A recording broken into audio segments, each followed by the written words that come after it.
Bismillahirrahmanirrahim. Assalamualaikum warahmatullahi wabarakatuh. Adik-adik sekalian yang saya banggakan, pada hari ini kita akan mendiskusikan tentang salah satu pokok bahasan di dalam biologi perikanan, yaitu umur ikan. Saya kira beberapa materi yang sudah dibawakan oleh dosen lain pada kesempatan yang lalu. Pada kesempatan ini saya akan mencoba untuk menjelaskan tentang umur ikan. Baik,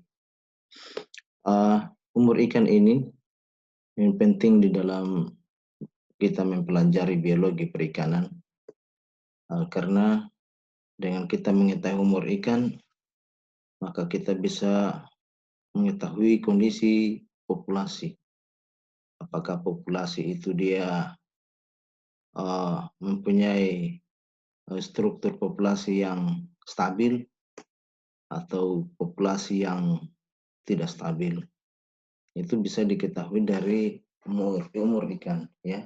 Apakah kelompok-kelompok umur ikan itu terdistribusi secara baik, atau umur-umur di dalam populasi ikan tadi itu tidak terdistribusi secara baik. Artinya ada kelompok umur ikan yang hilang. Nah, ketika kondisi kelompok umur ikan ada yang hilang, maka regenerasi dari populasi tadi juga akan terganggu. Nah, seperti itu keadaannya. Nah, kita anggap umpamanya ada kelompok umur ikan yang dari anak, kemudian anak, kemudian remaja, dewasa, tua, dan tua sekali. Bisa dibayangkan kalau umpamanya pada satu kelompok seperti pada umur dewasa hilang. Nah, ini menjadi masalah di dalam populasi, khususnya pada regenerasi tadi. Nah, siapa yang menopang untuk melakukan kegiatan reproduksi dan sebagainya.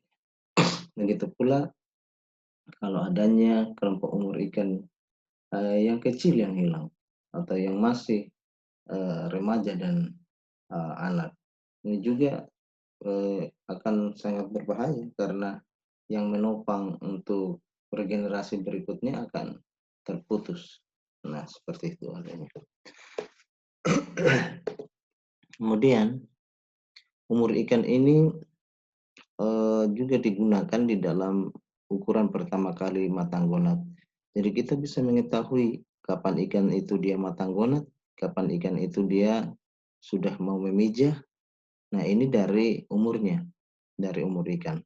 Setiap ikan mempunyai umur yang berbeda-beda, sehingga dalam satu siklus hidupnya itu kita bisa ketahui pada umur berapa ikan tadi itu mulai mengalami matang kelamin, kemudian mulai matang gonat. Nah, seperti itu. Dan kemudian kapan dia mulai melakukan pemijahan.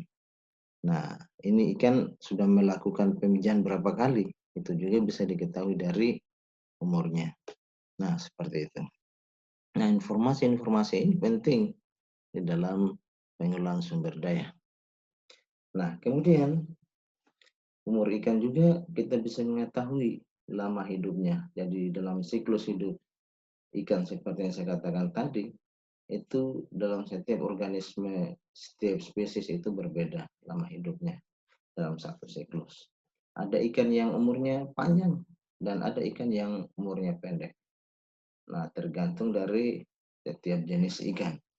Ikan-ikan yang ukurannya besar itu mempunyai ukuran umur yang relatif lebih lama ketimbang ikan-ikan yang ukurannya sampai dalam satu siklus hidupnya itu ukurannya pendek.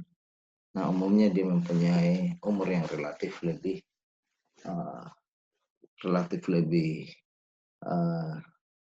pendek. Nah, kemudian Umur ikan juga kita bisa mengetahui mortalitas dari ikan, kematian dari ikan.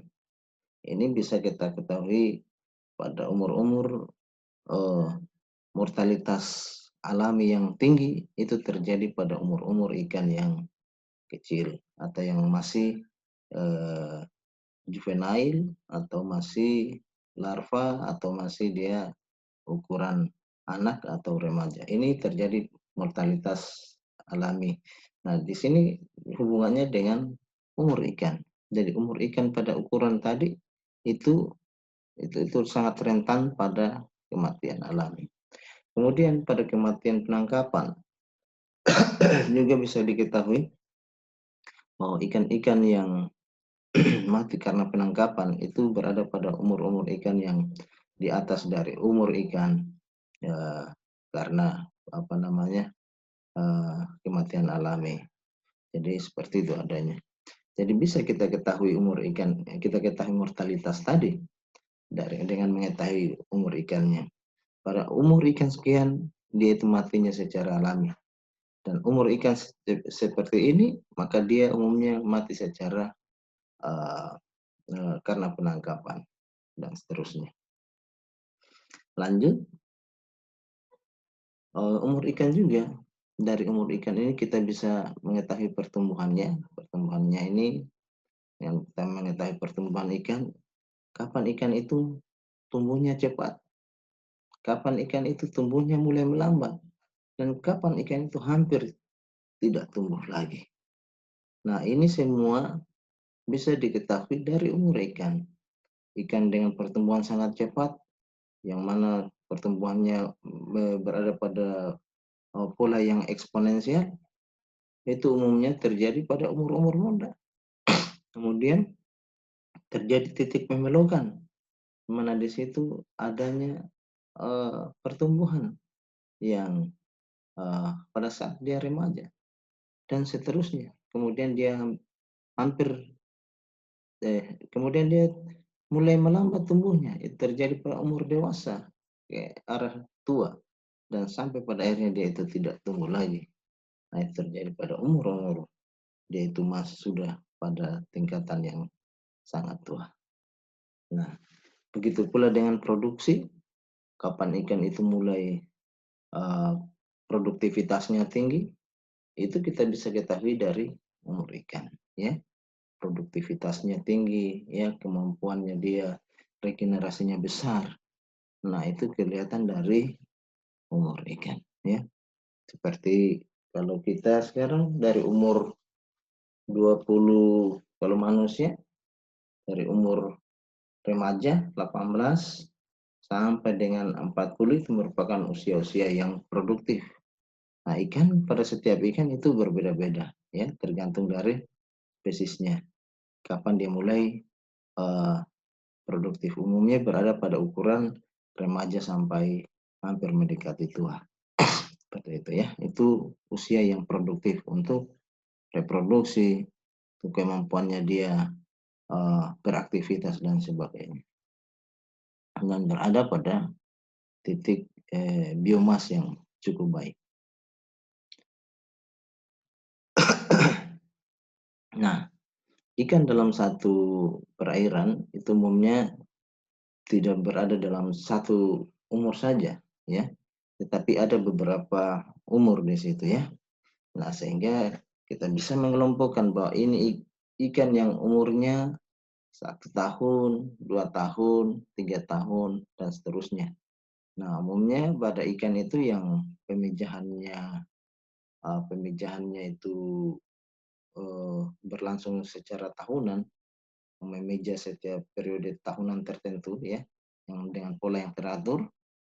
Nah, itu kita bisa melihat ada beberapa kelompok-kelompok panjang yang bisa kita jadikan rujukan di dalam melihat umur ikan. Bahwa ini kelompok ukuran ikan dengan panjang sekian itu berada pada umur remaja, pada umur dewasa, pada umur tua, dan sebagainya. Nah, seperti itu.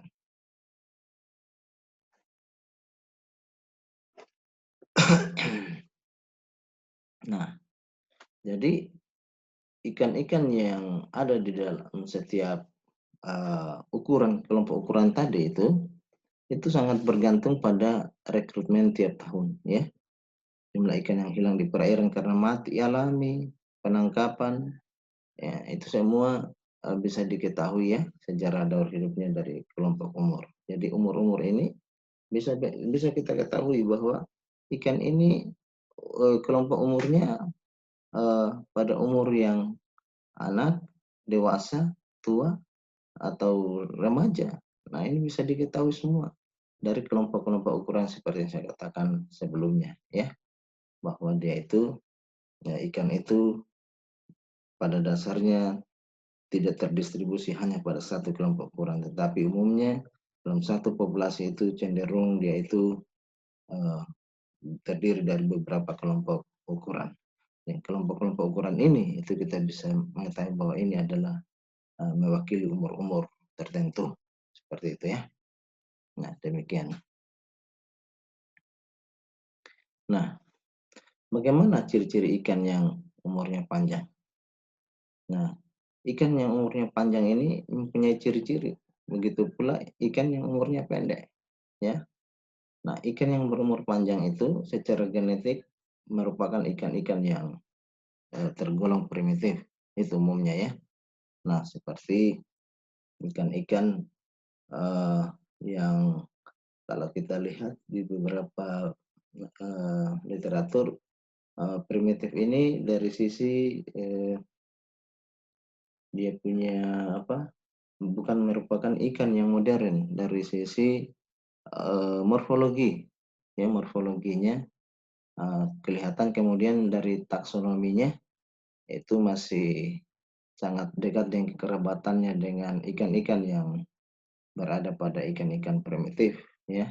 Tapi dari morfologi ikan itu bisa kelihatan dari bentuknya, ya, tidak menyerupai ikan-ikan yang nampak seperti sekarang yang umumnya relatif sama dia punya bentuk, dia mempunyai bentuk yang relatif lebih khas dan unik. Sehingga kelihatan ikan ini mempunyai model yang relatif primitif dan dari uh, apa berbagai fungsinya juga kadang-kadang masih uh, belum terdiferensiasi dia punya organ tubuh ya secara baik. Nah, kemudian gerakannya itu lamban ya. Umumnya ikan-ikan yang umurnya panjang dia bergerak sangat lambat ya, sangat lambat sehingga uh, dan relatif malas sehingga kelihatan sekali nih kan eh, dia lebih banyak diamnya ketimbang bergerak. Nah, dia lebih banyak menunggu menunggu mangsa. Nah, kemudian dia penghuni dasar. Jadi umumnya dia karena tadi itu ukurannya yang gerakannya itu lambat, dia hanya menunggu, posisi menunggu dan kadang-kadang dia harus mengambil makanannya itu dari sisa-sisa makanan dari organisme lain. Sehingga dia lebih banyak menghuni dasar perairan. Dan ini ciri pada beberapa ikan yang mempunyai pergerakan lambat. Ya. Nah, kemudian dia mempunyai alat pernapasan tambahan.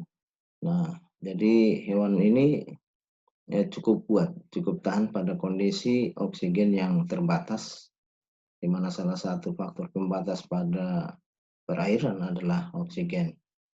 Jadi di sini dia ketika kekurangan oksigen, maka ikan ini mempunyai alat pernapasan tambahan yang membantu dia di dalam pernapasan, ya, sehingga dia mampu bertahan hidup pada kondisi oksigen yang sangat rendah. Nah, bahkan beberapa jenis ikan dia hampir tanpa air, ya, dan hidup sampai beberapa bulan dalam kondisi yang sangat ekstrim, ya. Itu bisa kita lihat pada ikan-ikan yang beberapa gambar dia berada pada fase dorman, ya, sampai pada menunggu fase pada saat hujan turun kemudian pada akhirnya dia bisa hidup kembali. Nah, ini semua jenis ikan yang mempunyai eh, eh, pernapasan tambahan, kemudian dia mempunyai merupakan ciri-ciri ikan yang berumur panjang. Selain itu, pada kondisi-kondisi lingkungan yang buruk seperti perubahan asam, ya, keasaman pH, ya, pH perairan yang ekstrim, ya, sangat rendah. Nah, itu dia mampu hidup, ya. Kemudian suhu yang tinggi, ya, salinitasnya yang tertekan, ya, seperti itu. Nah, dia mampu menyesuaikan kondisi seperti itu, ya. Nah, seperti pada contoh ini kita ambil ya ikan cucut, ya, yang mempunyai umur yang cukup panjang. Kalau di perairan tawar seperti ikan gabus, ya, itu mempunyai umur yang cukup panjang. Sedangkan ikan-ikan yang berumur pendek itu kebalikan dari ciri-ciri yang ada ini, ya, ciri-ciri yang ada. Ciri-ciri yang ada. Seperti ikan salmon yang mempunyai pergerakan cepat, ya. Umumnya ikan-ikan itu adalah ikan-ikan yang berada di permukaan atau kolom air. Nah, ikan-ikan yang umurnya pendek ini umumnya pertumbuhannya sangat cepat juga, ya, seperti itu. Nah, selanjutnya bagaimana kita mengetahui umur ikan? Jadi kita sudah membicarakan tentang umurnya, tetapi kita belum paham bagaimana cara kita menentukan umur. Sementara ikan ini sejak lahir dia tidak terdata seperti eh, hewan-hewan yang terestrial yang bisa kita ketahui, ya, hewan-hewan yang ada di daratan yang bisa kita ketahui secara pasti umurnya, apakah itu hewan mamalia atau manusia sendiri, itu akan terdata dia dalam buku induk atau dalam eh, apa namanya eh, eh, sertifikat dia, ya, seperti itu. Tapi untuk ikan itu eh, dia sangat susah untuk menentukan umur ini karena itu tadi dia tidak punya eh, kita tidak mampu untuk melihat secara langsung kapan ikan ini dia mulai memijah. Tetapi ada tanda-tanda dari bagian tubuh yang bisa dijadikan dasar untuk kita menentukan umur ikan ini, ya. Seperti itu. Jadi penentuan umur ini ada dua metode, ya. Yang pertama dengan kita mempelajari tanda tahunan pada bagian tubuhnya. Yang kedua dengan kita melihat dan mengetahui metode frekuensi panjang, ya. Nah, dari dua model ini perlu kalian ketahui bahwa pada bagian yang atas nomor satu ini tanda-tanda tahunan tubuh ini untuk ikan-ikan yang ada di daerah subtropis, ya, ikan-ikan yang ada di subtropis. Nah, subtropis itu apa? Itu nama lainnya iklimnya temperate atau dia itu beriklim ampat, ya, yang musimnya itu ada empat, ya, musim gugur, musim panas, musim semi, musim dingin. Nah, seperti itu. Sedangkan untuk yang kedua ini, ya, itu umumnya untuk ikan-ikan pada daerah yang beriklim tropis, ya, yang perubahan musim antara dua musim itu hampir relatif tidak jauh berbeda, ya, seperti itu. Sedangkan pada bagian pertama, ya, kita mempelajari tanda tahunan pada bagian tubuh, itu terlihat jelas pada bagian tubuhnya tanda-tanda tahunan tadi, ya. Nah, di mana kita bisa lihat? Itu ada di sisi, ada di operculum, ada di duri sirip, ada di tulang punggung, ada di otolit, ya. Ini bagian-bagian tubuh yang bisa dijadikan dasar di dalam penentuan umur ikan, ya, umur ikan. Nah, pertanyaan kemudian, mengapa kita bisa mengetahui umur ikan pada bagian-bagian tubuh tadi? Nah, ingat bahwa di iklim subtropis tadi ada 4 musim. Nah, itu ya, itu menjadi dasar kita berpijaknya untuk mengetahui umur ini, bahwa ingat bahwa di iklim subtropis itu ada 4 musim. Nah, di 4 musim ini, pada musim dingin, ya, pada musim dingin, ikan itu sangat sedikit atau hampir dia tidak mengambil makanan. Adapun dia mengambil makanan, itu hanya untuk mempertahankan energi kondisi tubuhnya. Jadi hanya menggunakan energi basal, ya. Energi basal itu apa? Hanya untuk menggunakan dia mempertahankan hidup, ya. Tidak untuk tumbuh, ya, tidak untuk tumbuh. Jadi dia makan untuk bagaimana dia bisa menggunakan makanan tadi itu untuk energi menggerakkan sirip, ya, menggerakkan kelopak mata, bergerak seperlunya. Nah, seperti itu. Itu energi basal yang dipakai, ya. Kebutuhan dasarnya kalau kita katakannya, seperti kita manusia, dan dasar kita makan, ya, minum, sudah itu saja. Berapa keperluannya dalam setiap hari. Nah, itulah yang diambil oleh seperti ikan tadi. Nah, itu energi basal. Tapi kalau untuk mau tumbuh, itu harus ada kelebihan energi. Kan begitu konsepnya, ya. Dalam bioenergetika, bahwa tumbuh itu apabila ada kelebihan energi dari makanan yang kemudian dialokasikan untuk pertumbuhan. Tapi kalau tidak, ya berarti dia hanya untuk mempertahankan kondisi tubuhnya. Nah, seperti itu. Nah, di musim dingin tadi, ikan-ikan tadi itu hampir tidak tumbuh, ya, dan tidak tumbuh. Sehingga dia akan membentuk pola penebalan, ya, atau pola-pola tertentu di dalam bagian tubuh tadi. Sehingga terjadi penebalan-penebalan.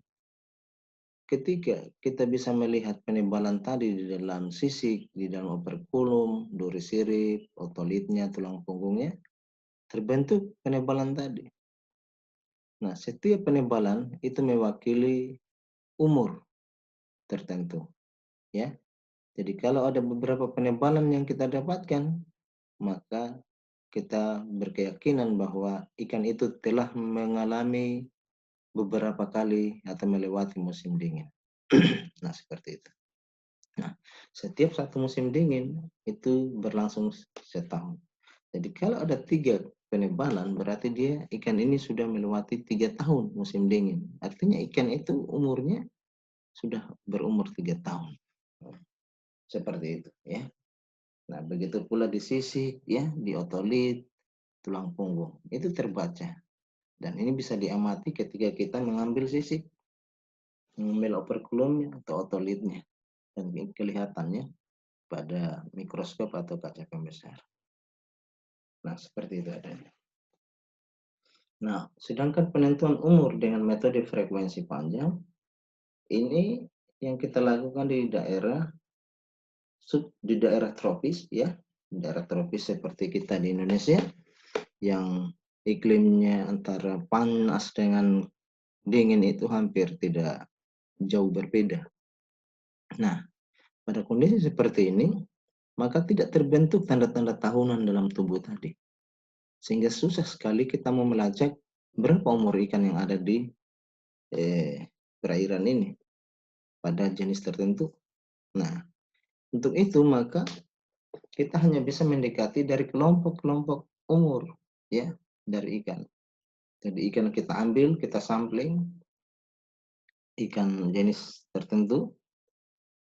Dari ikan tadi seperti yang saya gambarkan, dia pada saat kita sampling, dia pastikan bahwa ikan tadi itu tidak hanya dalam hanya satu kelompok ukuran, ya. Pasti dia terdistribusi dari beberapa kelompok ukuran. Secara logika, orang manusia yang atau orang yang lebih lama umurnya pasti dia lebih panjang dibanding uh, orang yang umurnya lebih umur yang orang yang umurnya masih belum lama, ya, masih baru lahir. Nah, seperti itu. Begitu pula pada ikan, ya. Ikan-ikan yang baru saja memijah itu mempunyai ukuran yang lebih pendek dibanding ikan yang 1 tahun lalu memijah, atau 2 tahun lalu memijah, atau 3 tahun lalu memijah, atau 4 tahun lalu memijah. Nah, seperti itu. Sementara kita ketahui bahwa pergerakan panjang itu dia irreversible, artinya dia tidak bisa kembali. Sehingga kita bisa tahu bahwa ini adalah ikan yang umurnya lebih lama. Hanya memang metode seperti ini dia sangat bermasalah ketika ikan-ikan itu sudah berada pada umur yang tua, karena pergerakan pertumbuhannya menjadi sangat lambat sehingga kita tidak bisa mendeteksi secara jelas bahwa ikan ini ikan yang sangat tua atau baru mendekati dia uh, apa uh, memasuki tua. Karena pada saat umur-umur seperti itu maka kita sangat susah untuk menentukan karena berimpitnya panjangnya tadi, ya. Panjangnya hampir tidak bergerak lagi. Nah, seperti itu. Nah, ini yang terjadi di kita, ya. Kalau umpamanya umur tadi eh, kalau di tropis itu memang tidak bisa kita menentukan dengan mengetahui bagian-bagian tubuh. Sehingga kita metodenya hanya melihat kelompok-kelompok ukuran panjang, ya.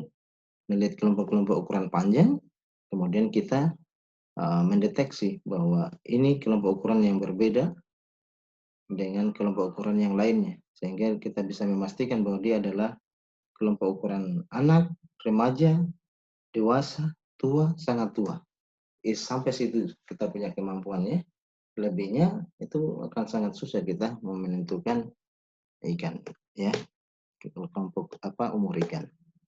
Tapi untuk penentuan umur di daerah subtropis itu sangat baik, ya, karena dia langsung melihat berapa ciri-ciri tanda-tanda yang ada dalam bagian tubuhnya tadi itu. Dari penebalan-penebalan yang ada, ya, itulah umur dari ikan tadi. Ini dia punya penjelasan bagaimana kita bisa mengetahui umur ikan tadi, seperti yang saya sudah jelaskan sebelumnya. Nah, pada sisik ikan, di bagian mana yang bisa kita ambil? Yaitu di bagian punggung ikan ini, ya. Nah, ini ingat, ikan itu ketika diambil bagian itu, maka akan terbentuk sisik yang baru. Makanya hati-hati dengan sisik palsu ini, ya. Nah, ada sisik yang asli yang dibawa sejak lahir, dan ada yang tergantikan pada saat sisik tadi itu mengalami pada saat sisik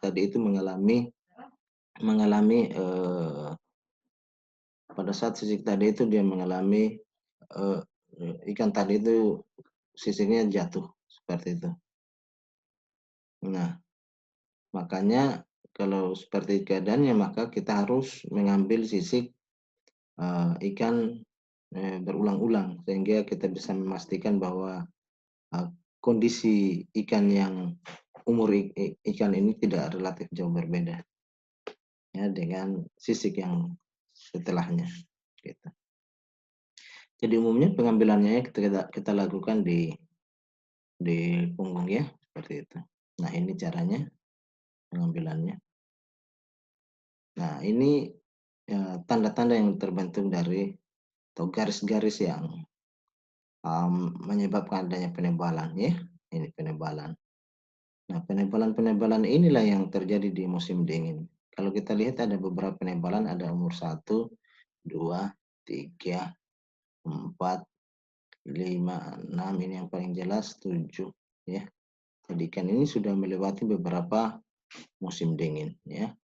Jadi setelah diambil sisiknya tadi, diamati di mikroskop. Nah ini, ingat sisik itu ada beberapa jenis ya, seperti itu. Tetapi pada dasarnya tidak akan mempengaruhi bentuk pola yang terbentuk dari setiap jenis sisik tadi. Nah, biasa, nah ini kalau kita lihat dari 3 jenis sisik ya. Nah, ini ada beberapa penebalan dan ikan ini sudah melewati banyak musim dingin ya, seperti itu. Nah, kemudian biasa para ahli tidak hanya mencukupkan diri ya, tidak hanya mencukupkan diri dari melihat sisik tadi. Untuk mempermudah pengerjaan biasa mereka mengambil beberapa kelompok ukuran ikan, beberapa panjang ikan ya. Kemudian mereka mengukur ikan tadi, kemudian melihat sisiknya. Dari situ kemudian dia menganalisisnya dengan menghitung, sehingga mereka hanya mengambil beberapa ekor saja, dia sudah akan mengetahui ya, bahwa ikan ini mempunyai umur panjang sekian. Sehingga mereka tidak mengambil semua jenis, semua ukuran ikan ya, untuk dilihat sisiknya satu persatu. Tetapi dengan melakukan sampling tadi, melakukan sampling dari beberapa kelompok panjang, maka dia sudah mendapatkan ukuran daripada atau umur daripada ikan dari setiap ukuran. Seperti itu ya. Jadi ikan-ikan yang lain ya tidak perlu diukur karena sudah bisa mewakili kelompok umur daripada panjang-panjang ikan tertentu. Ya, seperti ini ya. Nah, kelihatan polanya dari umur ini garisnya, garis awal tumbuhnya dia. Nah, selanjutnya ini umur 0, 1, 2, 3, 4, 5. Seperti ini polanya. Dan semakin dia mendekati umur tua, maka ini garis akan semakin berimpit. Semakin dia itu umur muda, ini sangat jauh dia punya interval. Ya, seperti itu. Nah, gitu ya. Dia akan menjauhi 1 tahun, 2 tahun, sampai umur 5 tahun semakin rapat dia, 6 tahun semakin rapat dan seterusnya. Begitu ya. Nah, begitu pula di operculum, bagian operculum lihat baik-baik. Ada yang namanya suboperculum, ada yang operculum. Nah, operculumnya yang ini, suboperculumnya di sini, sehingga kita harus mengambil bagian ini. Nah, setelah diambil, yang mati. Nah, begini pembentukannya, ya.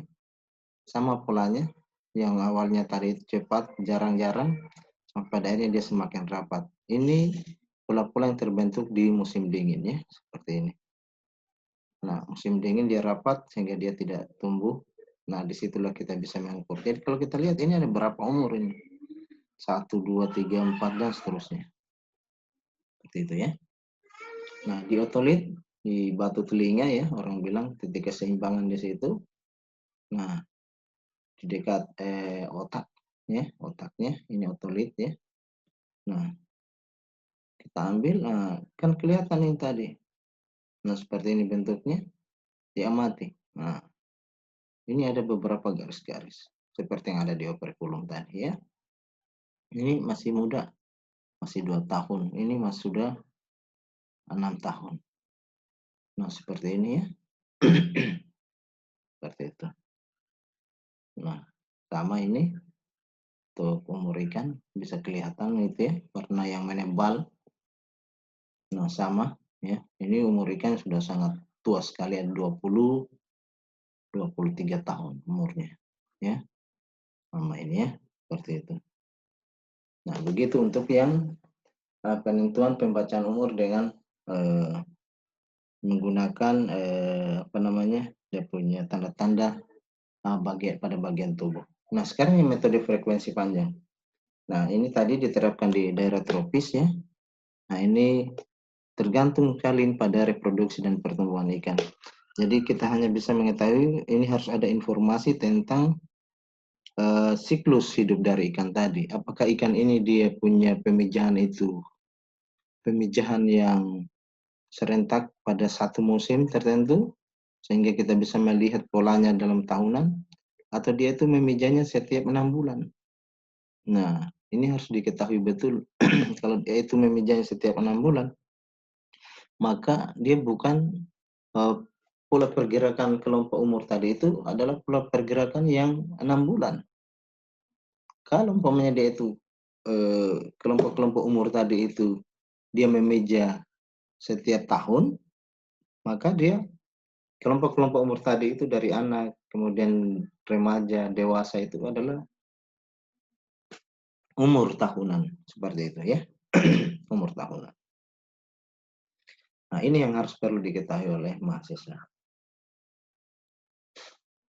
Nah, bisa kita melakukan, kita bisa membaca kelompok-kelompok umur tadi ya, tinggal itu tadi, apakah dia memijah sekali setahun, atau dia itu memijah per 6 bulan. Kalau per 6 bulan berarti setiap yang mewakili kelompok umur tadi itu adalah mewakili 6 bulan. Nah, gitu ya, seperti itu. Nah, jadi ikan-ikan yang diambil itu kita asumsikan bahwa ikan itu lahir secara normal. Artinya tidak bermasalah dengan dia punya secara genetik, dia punya pertumbuhan. Nah, sehingga kita bisa lihat dalam satu kelompok umur yang ada itu akan terdistribusi dalam modus-modus tertentu ya, terdistribusi normal. Nah, seperti itu. Nah, kita kelemahannya dalam metode seperti ini itu hanya kita bisa mengetahui dari sisi kelompok-kelompok umur itu hanya kita bisa melihat dari anak, dewasa, remaja, dewasa, tua, dan sangat tua. Selebihnya pada umur-umur yang berikutnya itu akan sangat susah kita menentukan karena ukuran-ukuran tadi itu hampir tidak bergerak lagi secara nyata. Nah, sehingga kita akan kesusahan di dalam mendistribusikan kelompok umur tadi, ya. Karena semakin rapatnya distribusi kelompok-kelompok dalam distribusi normal. Saya kira demikian untuk materi umur ini kita cukupkan. Dengan demikian untuk umur ikan cukup. Mudah-mudahan kita bisa berdiskusi setelah materi ini disampaikan. Demikian saya tutup dengan ucapan billahi taufiq wal hidayah. Assalamualaikum warahmatullahi wabarakatuh.